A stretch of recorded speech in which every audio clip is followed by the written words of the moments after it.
په همدې اړه جوړه شوې غونډه کې د هلمند والي مولوي عبدالرحمن مسلم کندوزي،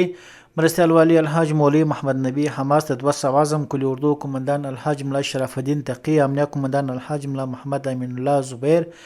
استخباراتو رئیس الحاج مولوي امین الحق کمال، د مرافع محکمې رئیس شیخ مولوي محمد محمدي، د امنیتي چارو مرستیال الحاج ملا غاولي نوراني، د علماو شورا غړو، د ټولو ولسوالانو امنیه قومندانانو، د استخباراتو مسؤلینو، د لیواګانو او کنډکانو قومندانانو، د لښکرګاه د امنیتي او استخباراتي حوزو امیرینو، د امنیه قومندانۍ او استخباراتو ریاست اړوند د مدیریتونو مسؤلینو،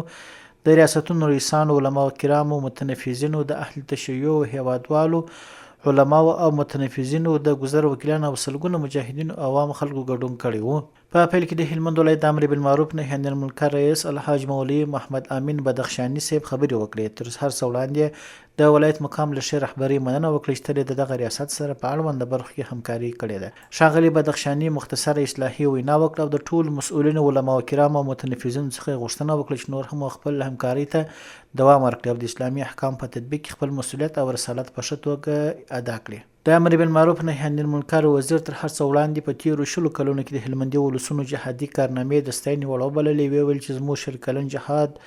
دوی مخې درلودې چې یو اشغال ته د پای ټکی کېښودل او بل په ټوله هیواد کې اسلامي نظام نافذول دي. د زیاته کړه د اسلامي امارت د واکمنېدو وروسته په ټوله هیواد کې د مظلومانو غږ اورېدل سوی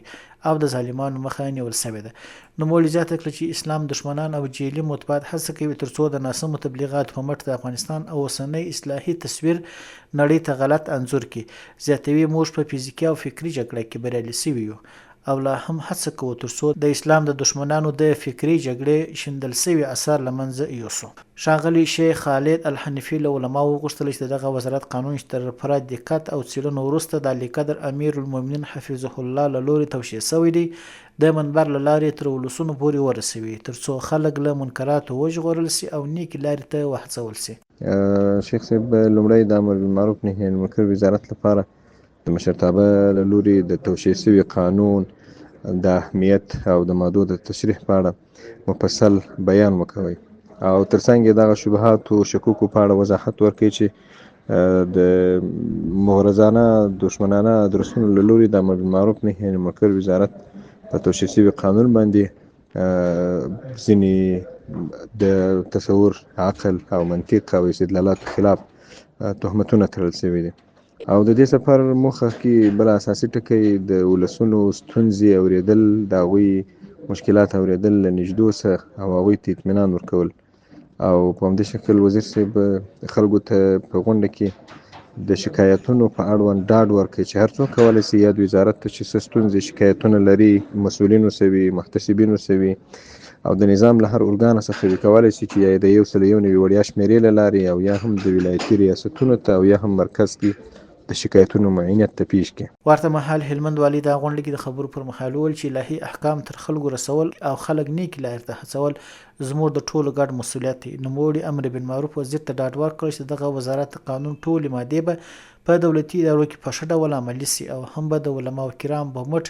یاد قانون په ښه توګه تر خلکو پورې ورسول سي. د غونډې په وروستۍ برخه کې د یاد وزارت ویان مولوي سیف الاسلام خیبر د علیقدر امیر المؤمنین حفظه الله هغه فرمان چې د امر بالمعروف قانون د تنفیذ په موخه